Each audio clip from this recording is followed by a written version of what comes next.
안녕하세요, 청취자 여러분. 오늘 저희가 특별한 시간을 마련했는데요. 바로 여러분께서 직접 보내주신 귀한 자료들을 가지고 이야기를 나눠보려고 합니다. 요즘 정말 뜨거운 주제죠. AI 시대의 에너지 문제. 그리고 그 해법으로 떠오르는 SMR, 즉 소형 모듈 원자로와 관련 투자에 대한 내용입니다. 저희가 이 자료들을 정말 꼼꼼하게 살펴봤거든요. 핵심만 쏙쏙 뽑아서 여러분들이 이해하기 쉽게 그리고 투자 관점에서도 도움이 되도록 정리해드릴게요.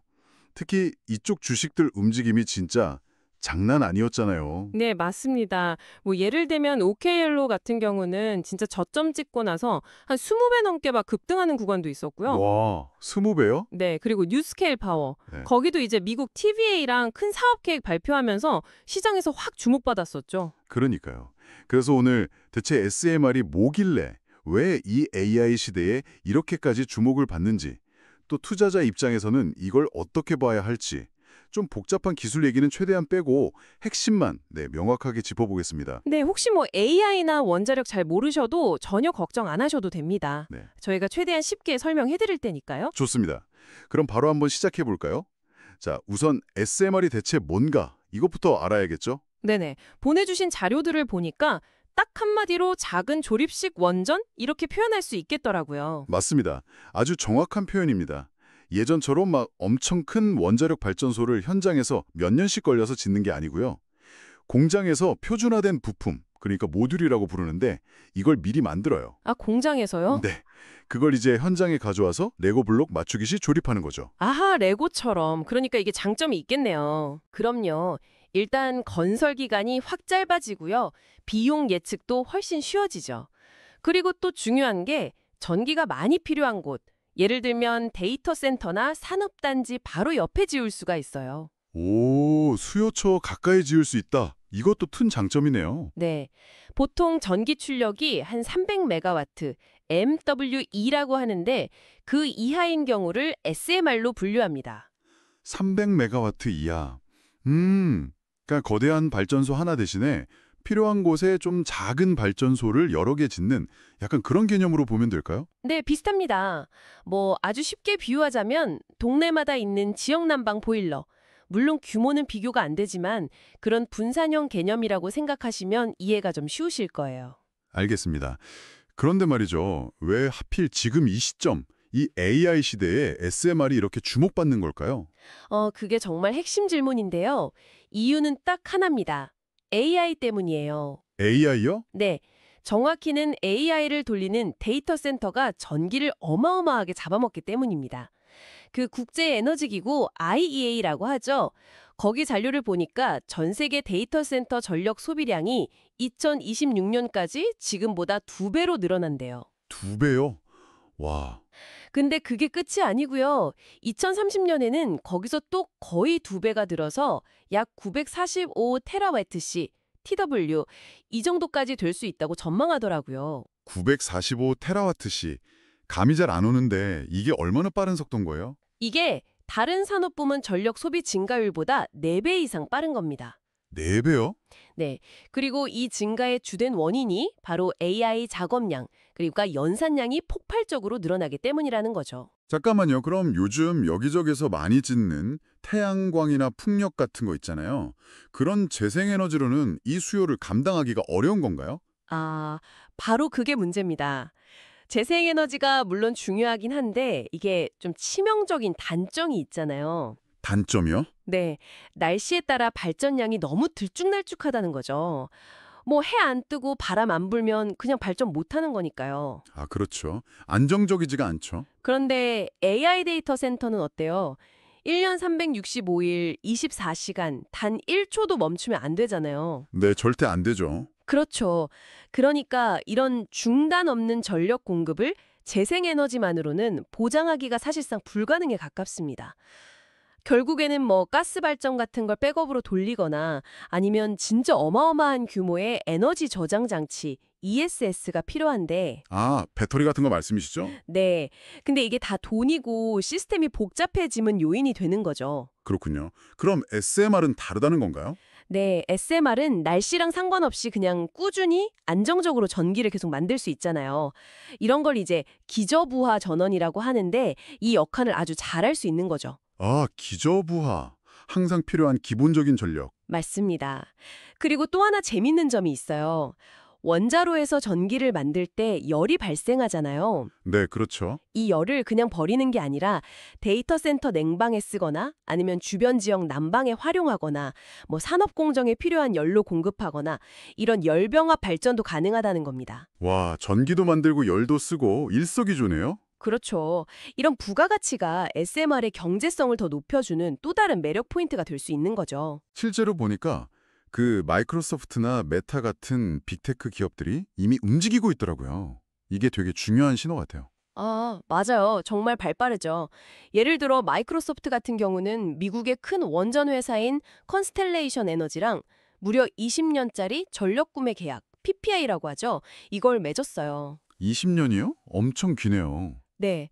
이 계약 덕분에 예전에 사고 나서 멈췄던 쓰리마일 아일랜드 TMI 원전 1호기 있잖아요. 이걸 다시 돌리려는 계획까지 추진 중이에요. 2028년 재가동이 목표라고 하는데 물론 뭐 규제 승인 같은 건 받아야겠지만요. TMI까지. 와. 메타도 움직임이 있다고요? 네, 메타도 컨스텔레이션이랑 똑같이 20년 계약 맺고 일리노이주에 있는 클린턴 원전 수명 연장이랑 성능 개선을 지원하고 있고요. 그렇군요. 그러니까 이런 빅테크들의 장기 계약이 단순히 자기들 쓸 전기를 확보하는 걸 넘어서요. SMR이나 기존 원전 프로젝트에 굉장히 든든한 자금줄 역할을 해주고 또 시장에 아, 이거 진짜 되는 사업이구나 하는 신뢰를 주는 거죠. 어떻게 보면 뭐랄까 산업의 판 자체를 바꾸는 열쇠 같은 역할을 하고 있다고 볼 수 있습니다. 알겠습니다. 그 원자로 원리는 사실 좀 어렵긴 한데 아까 잠깐 비유해 주셨잖아요. 주전자에 물 끓이는 거랑 비슷하다고. 네, 아주 간단하게 비유하면 그렇죠. 주전자가 원자로고 때는 연료가 우라늄이고 끓는 물이 냉각제 역할을 하면서 증기를 만들고 그 증기 힘으로 터빈을 돌려서 전기를 얻는 거죠. 전 세계 원전 대부분은 물, 특히 경수라고 하는 일반 물을 냉각제랑 감속제로 쓰는 방식인데요. 개발 중인 SMR들도 대부분 이 경수료형이 많습니다. 아, 그럼 다 비슷한 방식인가요? 그렇진 않아요. 고온가스로 HTGR이나 소듐 냉각 고속로 SFR처럼 다른 냉각제나 방식을 쓰는 SMR들도 개발되고 있어요. 이런 것들은 전력 생산뿐만 아니라 예를 들어 산업 공정에 필요한 아주 높은 온도의 열을 직접 공급하거나 아니면 수소를 대량으로 만드는 데 활용될 수도 있어서 앞으로 활용 범위가 더 넓어질 가능성이 있습니다. 그렇군요. 근데 역시 제일 걱정되는 건 안전 문제 아닐까요? 아, 네. 당연히 그럴 수 있죠. 가장 중요한 부분이기도 하고요. 그래서 최신 SMR 설계에는 피동형 안전이라는 개념이 많이 들어가요. 피동형 안전이요? 그게 뭔가요? 이게 뭐냐면요.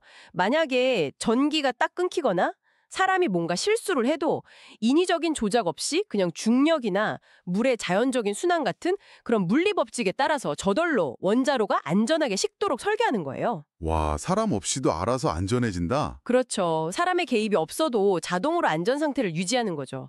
물론 뭐 설계마다 그 수준은 다 다르니까 각 나라의 규제기관, 예를 들어 미국 같으면 NRC, 원자력 규제위원회 같은 곳에서 아주 엄격하게 심사하는 게 무엇보다 중요합니다. 네, 규제가 중요하겠네요. 그리고 SMR은 기본적으로 출력이 작잖아요. 그리고 표준화된 설계를 쓰려고 하고요. 그래서 혹시라도 만약 하나 사고가 나더라도 그 영향 범위를 최소화하는 데 좀 더 초점을 맞춘 개념이라고 보시면 될 것 같아요. 알겠습니다. 이 SMR이라는 게 그럼 언제부터 나온 이야기인가요? 역사가 궁금한데요. 사실 아주 새로운 개념은 아니에요.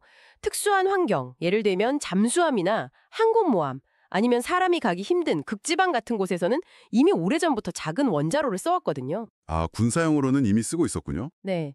이게 이제 민간에서 상업용으로 쓰자 이런 논의가 본격적으로 시작된 건 한 2010년대부터고요. 그리고 진짜로 규제를 만들고 부품 만드는 공급망을 갖추고 또 돈을 어떻게 마련할지 이런 구체적인 방안들이 나오기 시작한 건 정말 최근 2020년대에 들어섭니다. 그럼 지금 실제로 막 지어지고 있는 곳도 있나요? 네, 있습니다. 가장 앞서 나가는 곳 중 하나가 중국인데요. CNSC라는 국영 기업이 ACP100, 별명으로는 링롱1이라고 부르는데 이게 세계 최초의 육상 상업용 경수로 SMR 실증로예요. 이미 건설은 거의 마쳤고 2026년에 상업운전을 시작하는 게 목표라고 합니다. 우와, 중국이 제일 빠르네요. 실증 단계에서는 그렇죠. 북미 쪽을 보면 캐나다 온타리오주의 OPG라는 전력회사가 주도해서 다링턴이라는 부지에 GE 히타치의 BWRX 300 모델을 짓기로 했어요. 이미 건설 허가를 받았고 곧 착공할 예정이고요. 캐나다도 시작했군요. 미국은요? 미국도 움직임이 있습니다. 연방정부 소유 전력회사인 TVA, 테네시강 유역개발청이라고 하죠. 여기가 클린치리버라는 부지에 캐나다랑 똑같은 BWRX 300 모델을 NRC에 허가를 신청했고 지금 심사가 진행 중입니다. 아, 그러니까 이제 정말 실제 프로젝트들이 막 움직이기 시작한 거네요. 네, 맞습니다. 이제 막 시작되는 단계라고 볼 수 있죠. 그럼 앞으로 시장은 얼마나 커질 걸로 예상되나요? 전망이 궁금한데요. 네, IAA 전망을 보면요. 전 세계 SMR 투자가 지금은 연간 한 25억 달러 정도 수준인데 이게 2030년에는 250억 달러 이상으로 그러니까 10배 넘게 커질 수 있다고 봐요. 10배요? 와. 그리고 2050년까지 쌓이는 누적 투자액은 무려 6,700억 달러에 달할 수도 있다고 보고요. 설치 용량 기준으로 보면 그냥 지금 정책대로만 가도 2050년까지 40기가와트 정도인데 만약에 각국 정부랑 산업계가 더 적극적으로 나서면 최대 120기가와트까지도 늘어날 수 있다고 예측했습니다. 120기가와트면 엄청난 규모네요. 성장 잠재력이 상당하다는 거군요. 그렇죠. 상당하다고 봐야죠. 최근에 이런 전망을 좀 뒷받침할 만한 움직임 같은 게 있었나요? 네, 꽤 많습니다. 예를 들어 영국 정부는 자국 기업인 롤스로이스 SMR을 우리나라 1호 상용 모델이다 이렇게 팍팍 밀어주면서 한 25억 파운드, 우리 돈으로 4조 원 넘는 돈을 지원하는 프로그램을 돌리고 있어요. 양국이 아주 적극적이네요. 네, 그리고 미국이랑 규제 협력도 강화하고 있어요.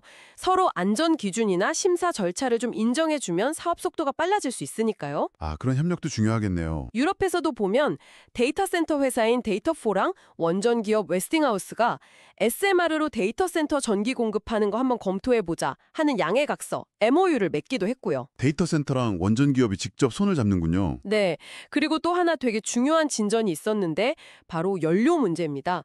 일부 차세대 SMR에는 그냥 우라늄이 아니라 헬류, 헤일로라고 하는 고순도 전응축 우라늄이 필요하거든요. 헬류, 처음 들어보는데요. 네, 이게 좀 특수한 연료인데 이걸 안정적으로 공급하는 게 그동안 좀 문제였어요.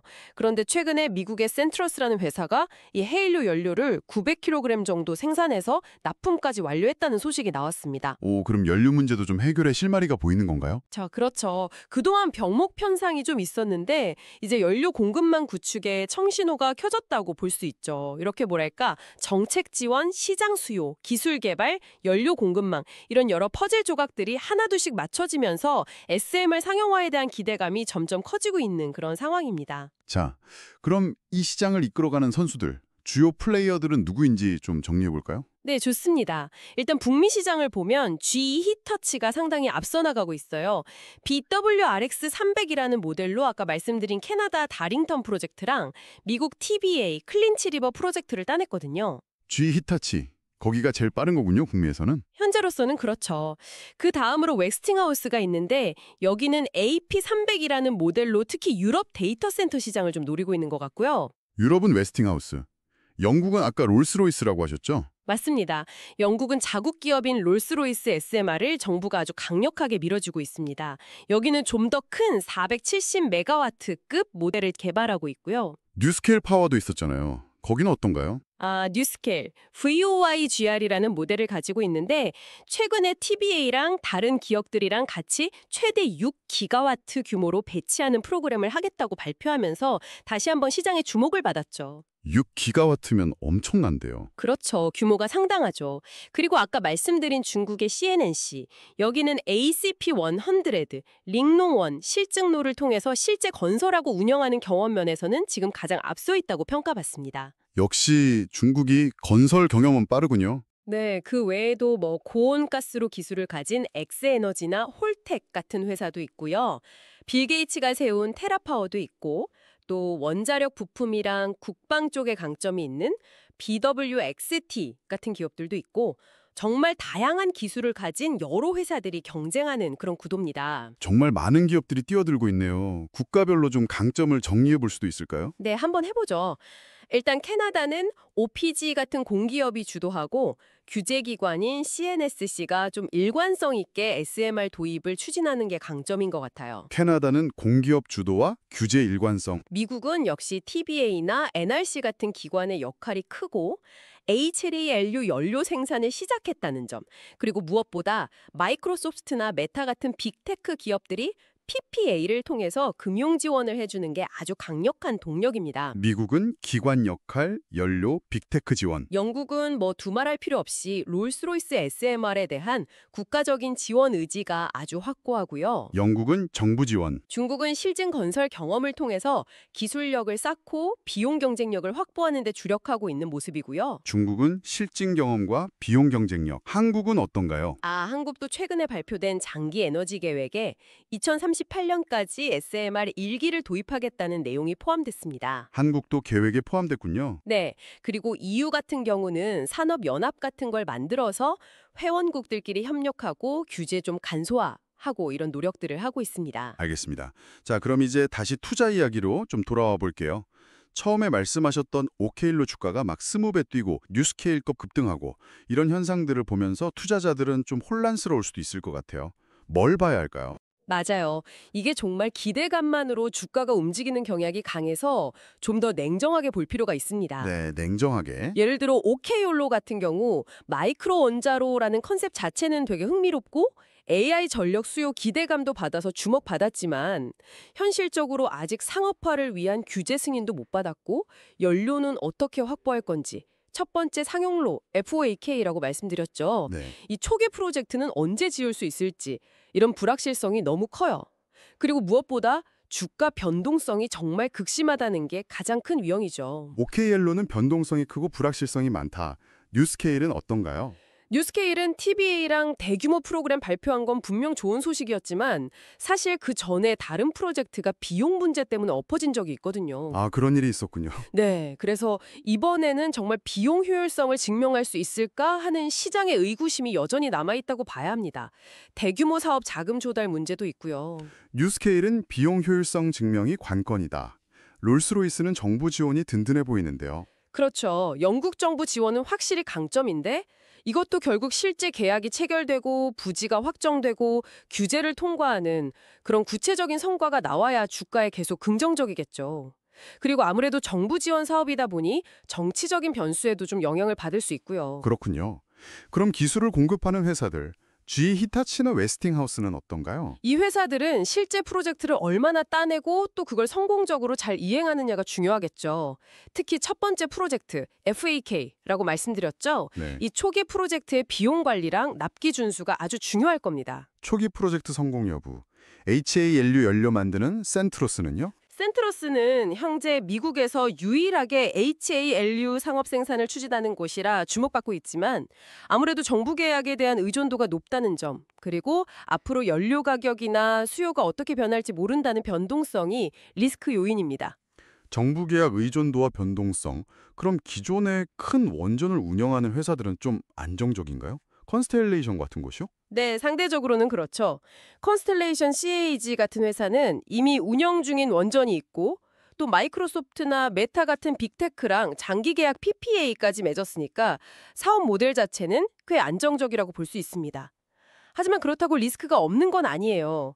오래된 설비들을 계속 관리하는 비용 문제도 있을 거고 규제가 갑자기 바뀔 수도 있고 전력시장 가격 변동에도 영향을 받을 수밖에 없죠. 네, 그렇군요. 아까 말씀 중에 좀 어려운 용어들이 있었는데 몇 가지만 다시 한번 짚어주시면 좋을 것 같아요. 기저부와 FOAK, NSOAK, HALU, PPA. 네네. 기자부와 베이스로드는 하루 24시간, 1년 365일 꾸준히 필요한 최소한의 전력량을 말해요. SMR은 날씨에 상관없이 계속 돌릴 수 있으니까 이 기저부하 역할에 아주 적합하다는 거죠. 24시간 필요한 전력? 알겠습니다. FOAK/NOAK는 First of a Kind, 최초호기, Nth of a Kind, 후속 양산호기의 약자인데요. FOAK는 처음 만드는 거라 아무래도 비싸고 시간도 오래 걸릴 수밖에 없어요. 하지만 이걸 한번 짓고 나면 그 경험을 바탕으로 후속 모델 NSO-AK는 더 싸고 더 빠르게 지을 수 있게 되거든요. 이걸 학습 효과라고 하는데 SMR이 성공하려면 이 NSO-AK 단계에서 비용을 얼마나 낮추느냐가 핵심입니다. 아, 처음엔 비싸지만 갈수록 싸진다.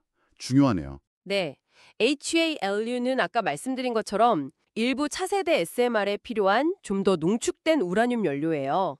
이게 공급망이 불안정했는데 센트러스가 생산을 시작하면서 좀 나아지고 있다는 거고요. 특별한 연료. 마지막으로 PPA는요?